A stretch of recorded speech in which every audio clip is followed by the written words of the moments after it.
terus menerus tak mau berhenti terhadap perbuatan maksiat kepada Allah. Dan maksiat itu adalah maksiat yang diketahui oleh dia dan secara daruri semua orang tahu itu maksiat. Nyan buat maksiat kan hana payah ajak buat panjang-panjang dia. Bak tadu orang kutupi kata tepu nyan iktikad dalam prinsip hati ia terus menerus dengan apa sesat, tak pernah ada niat dalam hati ingin berhenti, tak pernah merasa bahwa itu perbuatan maksiat. Maksiat dengan Allah dipikir sama dengan maksiat daripada kawan menyata pengen kawan terkerja lagi tentang menan mupum menan untuk ada puji tertaubat. Begitu sikap hati bahwa begitu enteng dan mudah terhadap maksiat, melakukan sengaja untuk melakukan maksiat.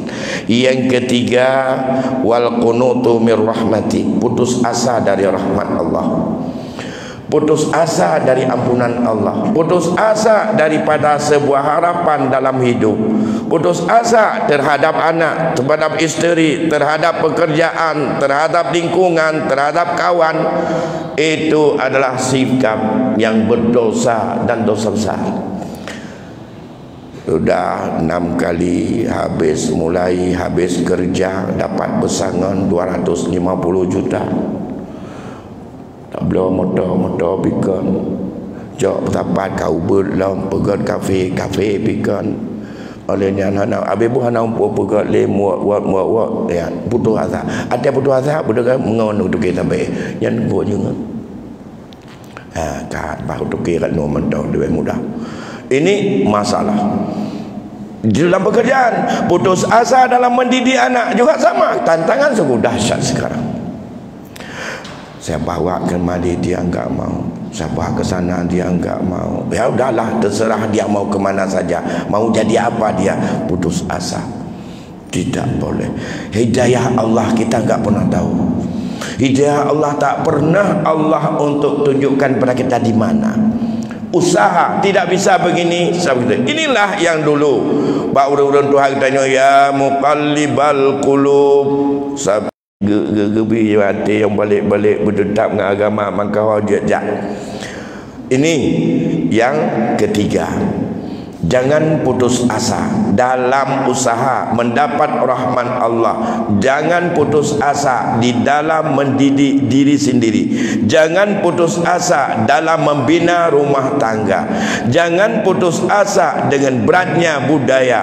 Jangan putus asa dengan apa saja yang kita. Orang yang ada dia berjanji dan bersumpah palsu, ya.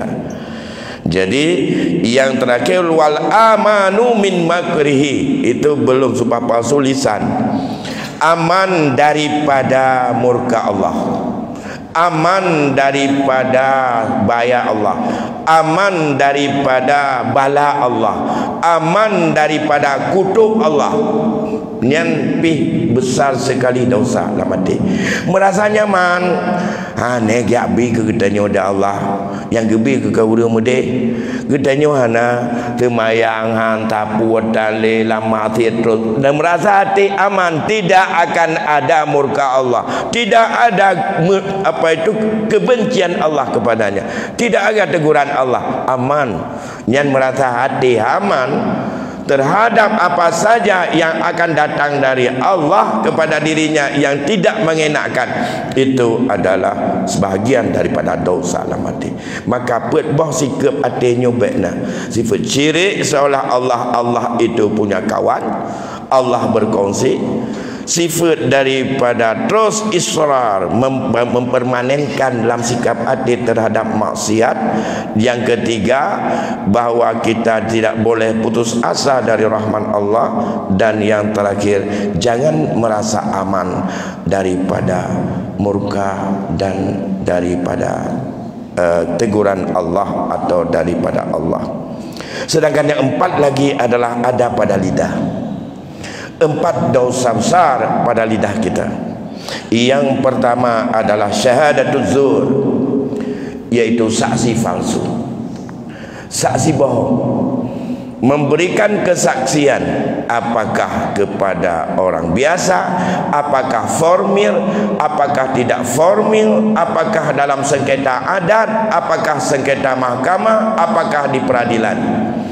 Memberikan kesaksian karena saksi merupakan alat bukti yang terpercaya. Maka tidak semua orang asal bisa bernafas dan pandai ngomong dia menjadi saksi. Karena mengapa? Saksinya yang maknanya yang sebenarnya dia tidak tahu, dia akan mengatakan tahu asal bayarannya cocok, karena andalannya uang, atau karena kawan, atau karena sahabat, atau karena besan, macam-macam. Bahaya. Namanya persaksi bukan dengan yang ia tahu. Disebut palsu apakah dia tidak tahu atau tahu bahkan bukan seperti itu. Itu palsu. Hana ada tupu katanya, meno mentong kamu mengaku, yang pentingkah kamu mengaku lagi nyo untuk kamu tumpah aja. Itu juga palsu. Walaupun dia yang dia bilang itu dia tidak tahu sesungguhnya itu benar seperti itu atau tidak. Karena kesaksian palsu buat jahat, berbuat daripada perbuatan mungkar, terutama masalah zina. Itu juga disebut dengan dosa besar. Maka qazaf ini termasuk bagian daripada hukum hudus. Dan itu lidah. Enak kali menuduh si fulan gak betul, gaduh selingkuh, si fulan itu sudah tidak fulan, kalau kepada orang lain, termasuk di rumah. Kalau di rumah terjadi tuduh-menuduh antara suami dengan isteri, pengadilannya adalah masjid. Nah, pengadilannya masjid. Hakim payah jauh masjid. Ini pengadilan sebenarnya, ini ada mimbar yang dikenal dalam hukum munakahat dengan sumpah li'an. Yang keli'an nyo kena hukuman. Tidak urinang dituduh dilaka bahawa ijih kaji kumpul kibu ataupun ia selingkuh dengan seorang laki-laki lain. Dituduh dilaka kun laka inang lon di selingkuh dengan si pulang. Tanya jino kata-kata selingkuhnya selalu mentang karena kai publikasi di KP. Hana pernah merasa berat kata-kata selingkuh. Artinya punya tingkai medinai dengan gopi punya bayar peng je cit lemah aju. Tak apa kat igau kon tingkatnya lebih banyak ni pelemah dia tukar-tukar rumah ka. Ditanya tingkat lagi biasa-biasa. Tapi adanya ulama agama tingkat tuduh mentang dia tidak akan nyaman bagi seorang yang beriman. Andai kata sudah merasa bahwa dirinya telah orang wanita, isterinya sudah berbuat serong dengan orang lain, ini tidak akan bisa menciptakan keluarga ini bahagia. Kalau si perempuan mengatakan tidak, si laki-laki mengatakan bahwa dia telah melakukan selingkuhan dengan seseorang, dua-dua wajib sumpah li'an. Yang menuduh lepas dari hukuman isteri kan sudah kahwin, rajam. Setelah lepas begitu, mereka dipenutup daripada sumpah li'annya, mereka harus berani mengatakan, andai kata apa yang kusampaikan ini adalah bukan sebenarnya, ya Allah, aku hari ini kuterima daripadamu untuk diberikan kutukan dan laknat kepada diriku. Nyanya ketumpah li'an. Pak ikan datanya, bak penutup kat menuduh begitu berat. Sudah menuduh. Sekarang mengapa orang sudah menuduh dan sudah apakah mudah sekali menuduh orang? Kalau lalu rumah tangga kemabu bahkan kerja medan ngalakola. Ini masalahnya. Apa ibu yang berbahagia? Itu yang ketiga yang merupakan lisan, yaitu bahwa ia menuduh orang baik-baik berbuat zina. Yang keempat sihir. Sihirnya kan batin, yang baknya, bak mayo. Ya mama itu julam jurat inan untuk supaya bukan nonggop. Jadi Jadi tehnya nganyo mamai di ngan lidah baca-baca nyamang ke makapo. Ayat Quran tak tukar-tukar baca je teh. Talah-talah baca kokoh apa yang mohon temenan kan. Anak pupu hanya pada nanyo ngai sim tak dengar tu baca kakak sampai ke dah koh ke dia bebot je ke salah. Yang kerja tanya le Quran tihi kadang-kadang lahir orangnya kai jampu-jampu dan menyahan aja tak berat. Maka menyahan aja lehana yang tukang hafid hana ada orang yang asli le. Jadi cetakan yang kedua kadang ada daerah-daerah tertentu selektif sekali untuk menerima Al-Quran. Yang kedua paling penting diketanya orangnya selama ini kita percaya penuh Departemen Agama. Kalau sudah ada rekomendasi Departemen Agama Quran ini berarti original. Maka kalau jiwa kepada Departemen Agama runtuh umat ini, siapa yang punya kewenangan untuk kita percaya lagi? Oleh kerana demikian, mudah-mudahan hati ini diberi oleh Allah untuk kita percaya kepada departemen. Dan mudah-mudahan pemerintah juga untuk memberikan orang yang bisa dipercaya oleh umat. Karena di situ ketergantungan umat ini pada departemen itu saja. Karena departemen lain enggak ada kapasitas. Departemen kesihatan kami enggak tahu, yang penting orang sehat. Kami enggak tahu bahawa ditaruh ayat Quran misalnya menjadi sandal atau di dalam lapisan sandal, kami enggak tahu. Atau ditukar-tukar ayat, kami enggak tahu. Oh, MUI bukan lembaga pemerintah, dia itu di luar lembaga resmi. Walaupun MPU kalau di Aceh itu dengan sebab otonomi menjadi dia bagian daripada lembaga pemerintahan. Bapak Ibu yang berbahagia, yang terakhir yaitu sumpah yang palsu, di mana sumpah palsu itu bisa membatalkan. Kalau tadi saksi palsu, kalau yang kedua sumpah palsu. Sumpah palsu bisa dia membatalkan sesuatu yang betul dan bisa membetulkan sesuatu yang batal. Itu lebih bahaya lagi.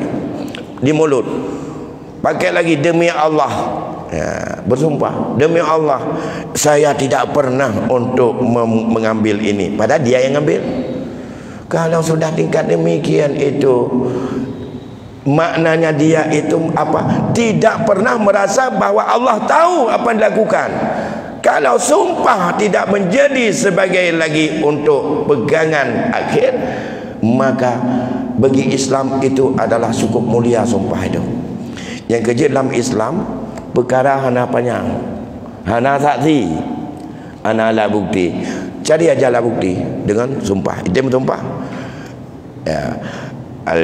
Al-bainatu 'alal mudda'i wal yaminu 'ala mudda'i. Kalau itu bainah rat orang dakwa, maka sumpah rat orang yang didakwakan. Selesai masalah.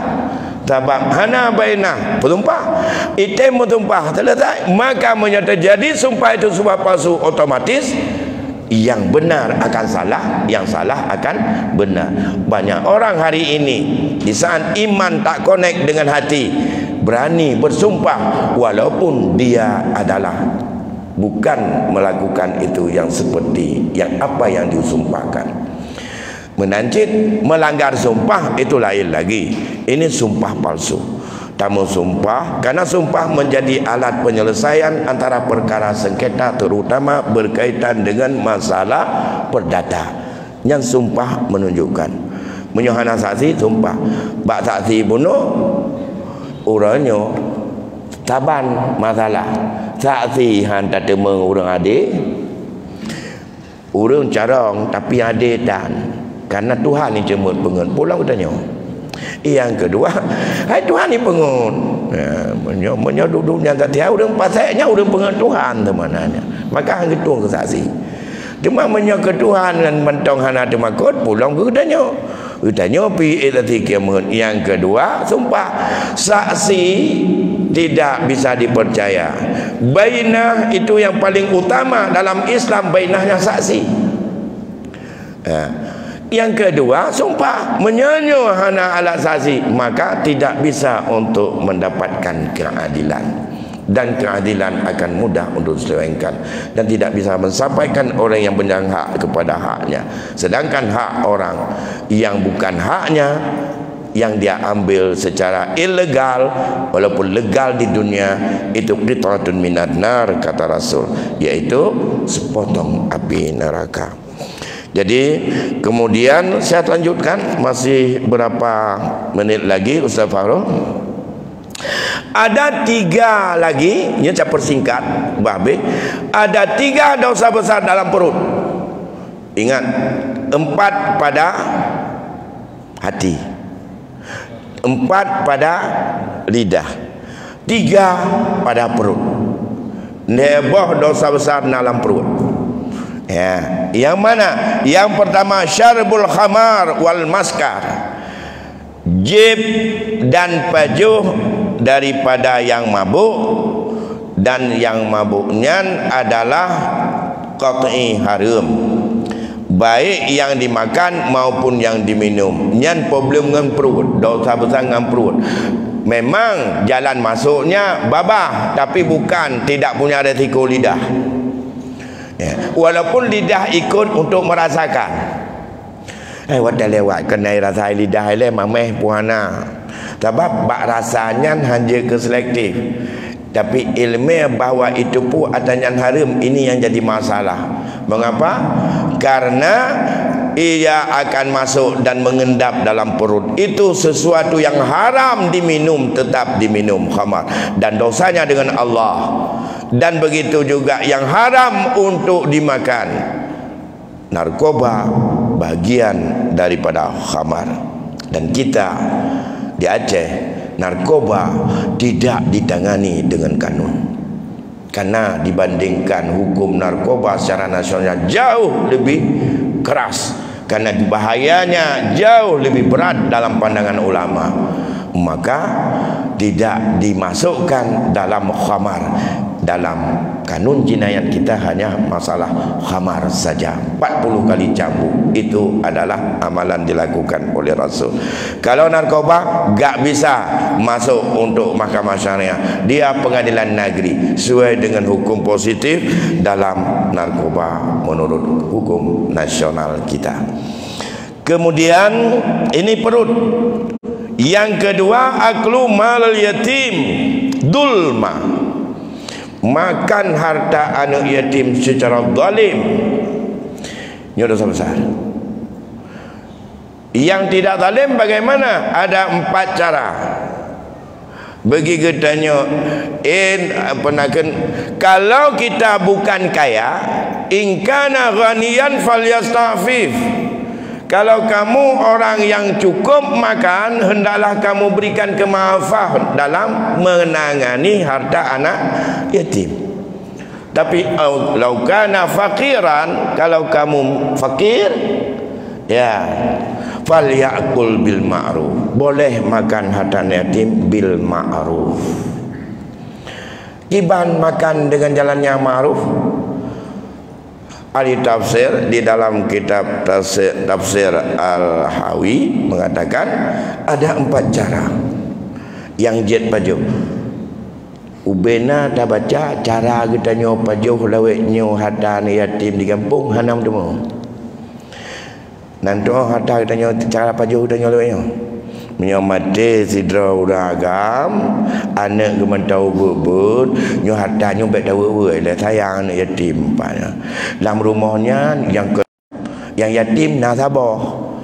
Cuma padu hak anak yatim, padu hak yang urang yang mak ka abua yang kena cucuk-cucuk kana ladung kalim kahwin abang duk dia nak nyobek we. Kenapa kan mantau nan yatim pada pertimang? Karena nan yatim maka baik we harta yatim. Kepujinan ada pajuh-pajuh, toleh pajuh harta yatim hak haji dengan urang yang kan yatim. Nak bupu. Karena mak dengan abang pilihnya adalah nyan anak yatim. Harta yatim anak turi mak, anak turi abang. Dengku anak turi anak yatim. So yang pajuh harta yatim adalah dosa perut, dosa besar. Tempat kembalinya neraka sair. Innalladzina yakuluna amwalal yatama dzulma innama yakuluna fi butunihim nara wa sayaslawna sa'ira. Ya. Demam nyomai, ada mai bertaban.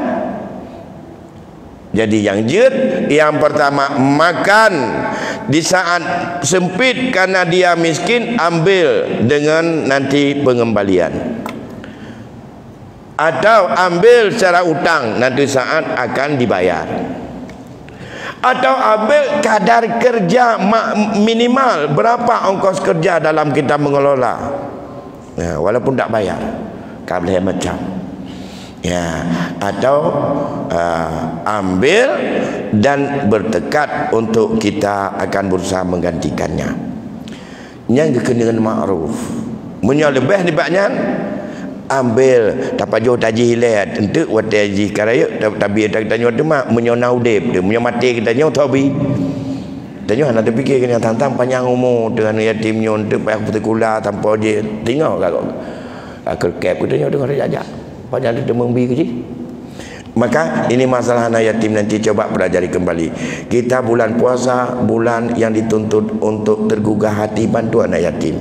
Tapi di balik itu, jangan berfikir kalau anak yatim itu adalah bantuan finansial. Belum tentu.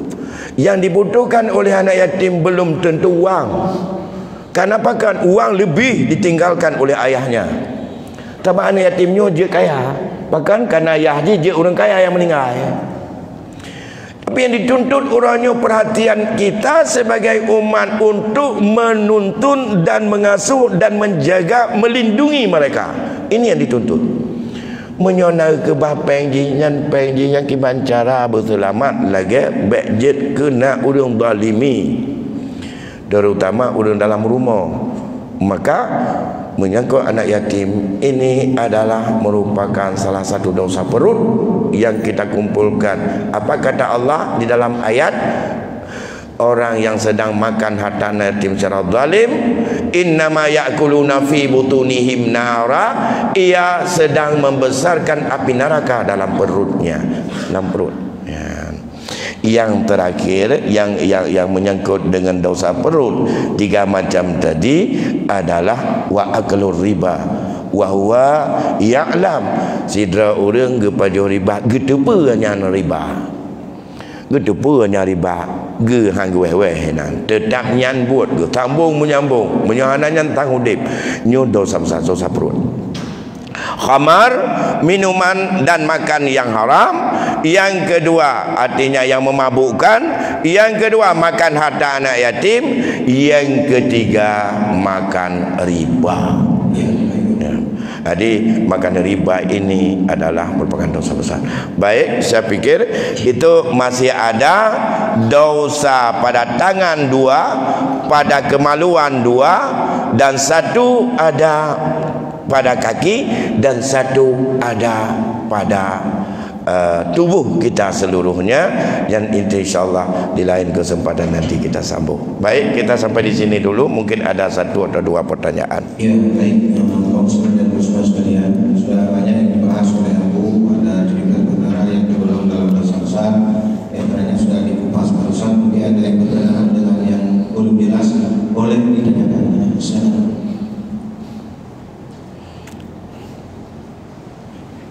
Assalamualaikum warahmatullahi wabarakatuh. Waalaikumsalam. Tuan pertanyaan tentang masalah dosa di hati. Yang pertama yaitu dosa syirik. Dalam ayat Al-Quran kata Allah, innallaha la yaghfiru an yushraka bihi syai'an wa yaghfiru ma duna dzalika liman yasha. Namun sering dengar bahawa orang yang katubin di dalam Islam bukan menyangka syirik. Namun sering dengar bahawa orang katubin dalam Islamnya dia taubat. Maksudnya dia dalam Islam dia taubat. Padahal kan jelas bahawa Allah bahawa syiriknya akan jalani taubat. La yaghfiru dzunub. Anak jalani taubat. La yaghfiru an yushraka bihi syai'an. Bahkan sini taubat yang ibadah alasan. Yang kedua tentang minum khamar. Dia tak tahu bahwasanya di antara yang menyebabkan memabukkan adalah mengandung alkohol.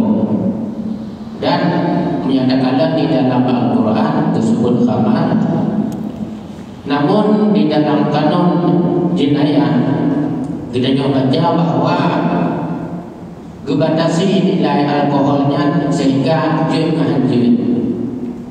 Di dalam kanun jenayah kita baca bahwa apabila alkoholnya di bawah 2%, maka nyanjut.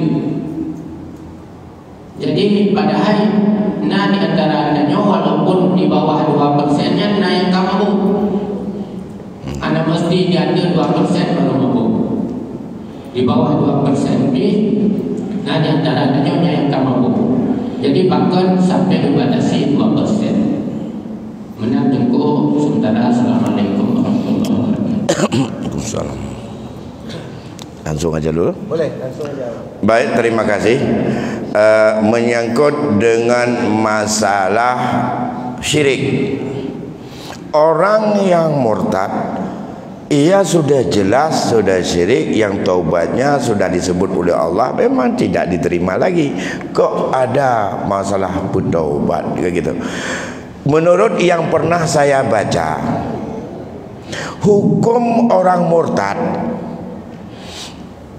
yang paling kuat apabila sudah betul-betul dia murtad, apakah murtad dengan lidah, apakah murtad dengan amal, yang paling banyak murtad dengan ucapan, maka hukumnya dia halal darah.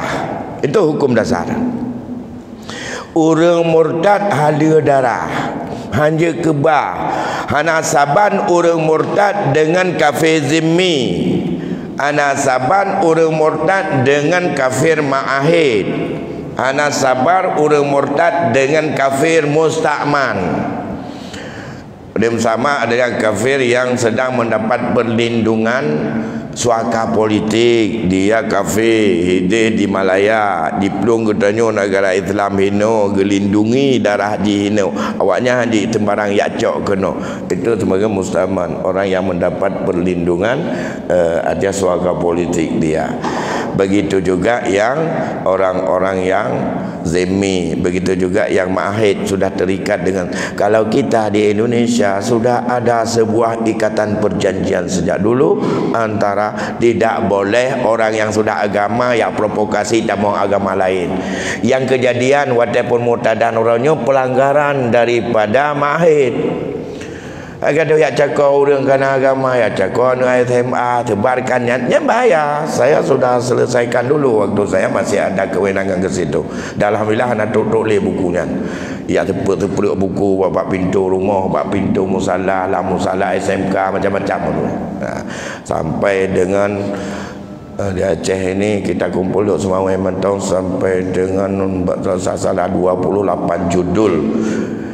Ketika Nafiri berkumandang di penghujung mutiara di ujung Al-Quran, macam-macam itu provokasi semua itu.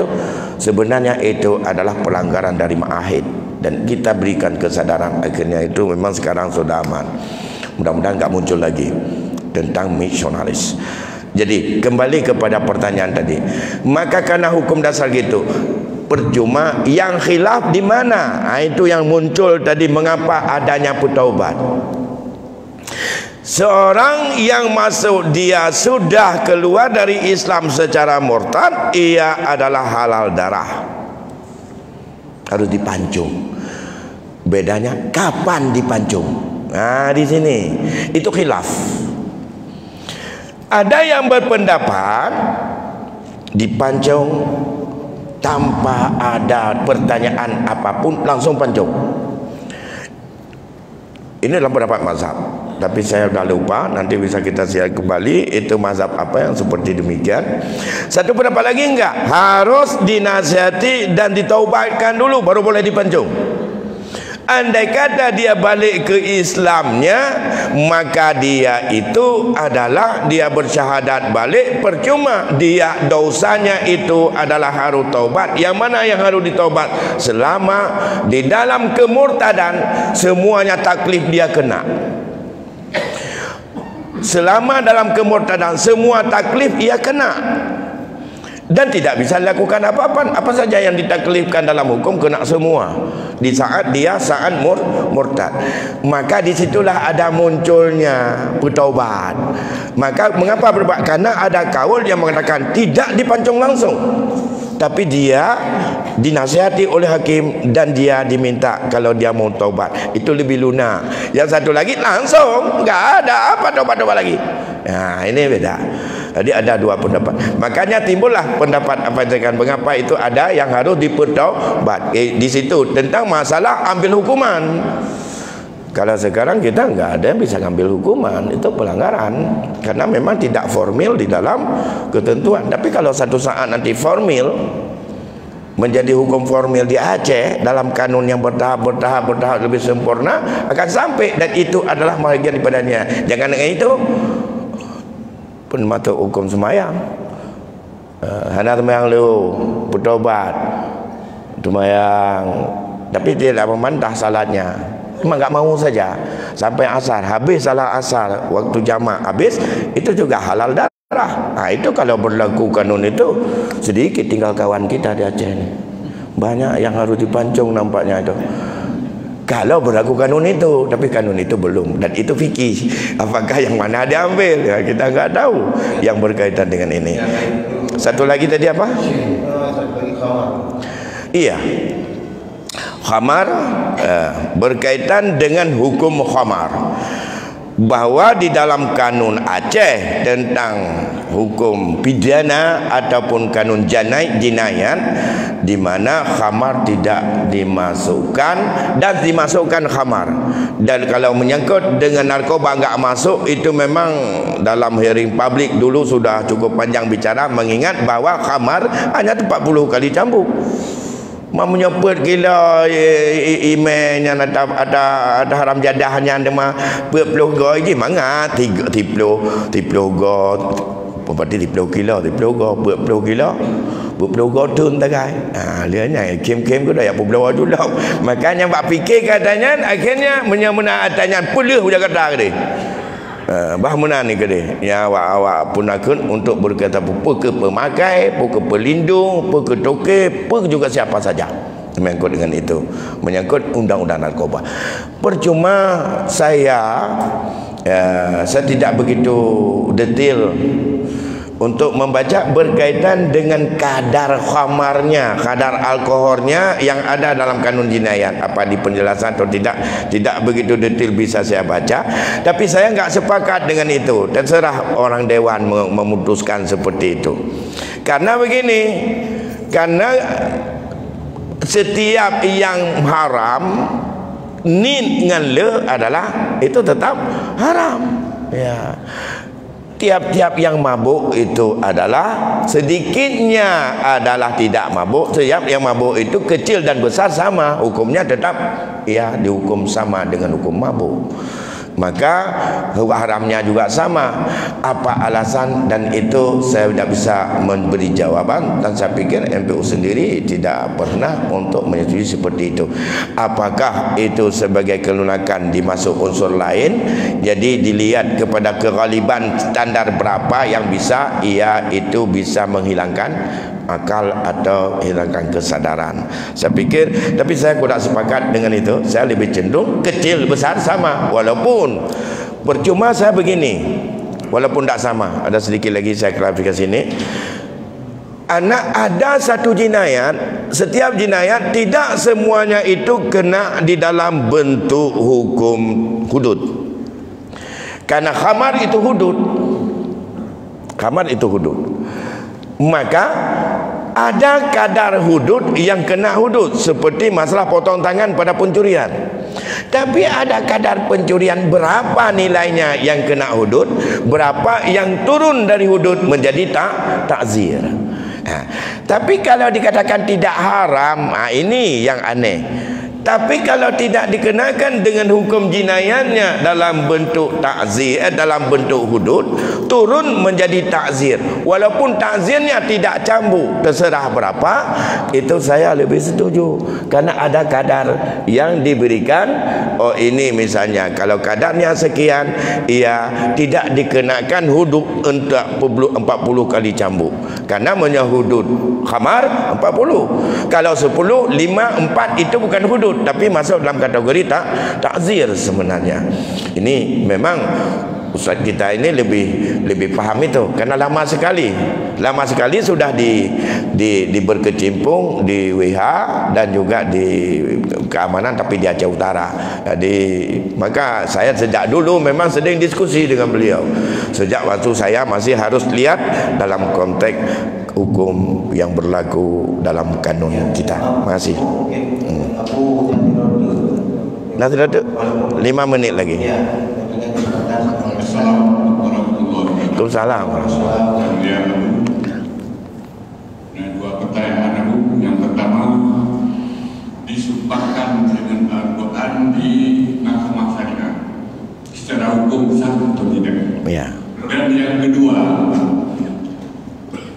masa almarhum suaminya, tanah di kampung A ini harganya mahal, dan atas di kampung B ini tanahnya harganya murah.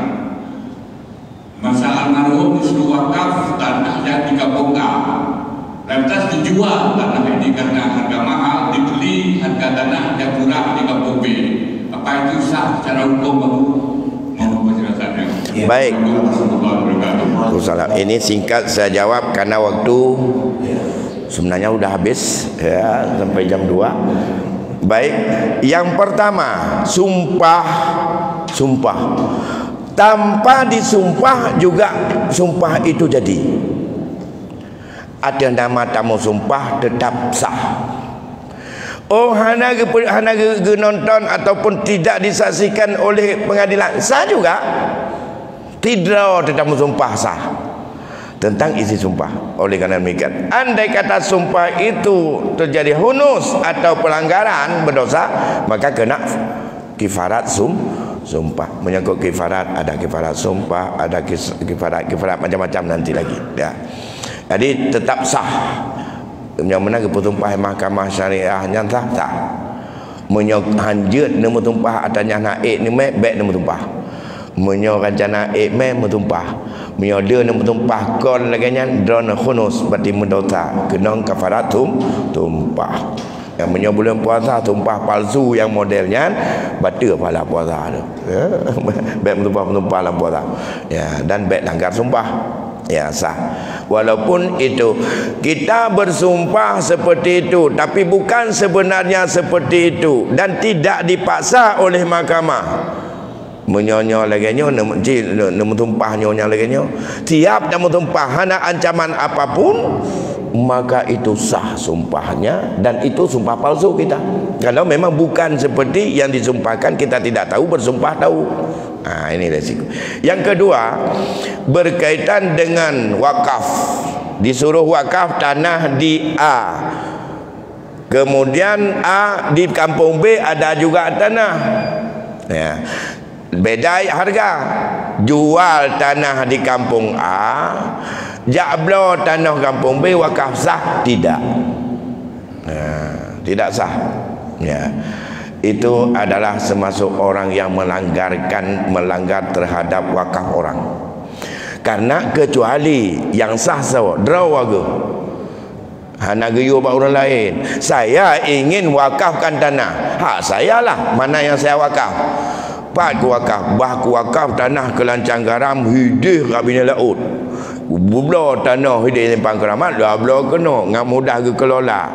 Lu wakaf tanah yang sah karena saya punya tanah sana saya jual, kemudian saya beli tanah lain di sini saya wakaf. Tapi kalau orang tua kita dulu pernah berwasiat, tanah di Pulan sekian meter kamu wakafkan untuk Masjid Jami. Olah berapa meter? Satu rantai 400 meter. Dia meninggal ulun si itu wasiat apa buat. Tapi cara ni tanah dia pun boleh. Ya belah lain yang penting nak otomatis lagi wasiat. Nya hanta. Nyan pelanggaran terhadap wasiat. Hanya tukar-tukar. Wasiat tau tanah tau pi wakaf, tanah nyan wakaf. Ya. Jangankan getanya orang yang pelak tanah wasiat. Nazir bahkan pengurus pun mengelola wakaf tidak boleh istibdal manangkaho. Hanya ganto-ganto mangkaho. Cukup bahaya ganto daripada wakaf, dan itulah dosa besar dan aib tanggung dengan Allah nanti. Saya pikir sampai di sini dulu, Ustaz Fakhrul. Lebih kurang saya mohon maaf dulu ini karena waktunya sudah melewati 5 menit dan di antara kita juga ada yang harus balik ke kantor melaksanakan tugas lagi, dan kita juga lebih kurang. Assalamualaikum warahmatullahi wabarakatuh. Waalaikumsalam.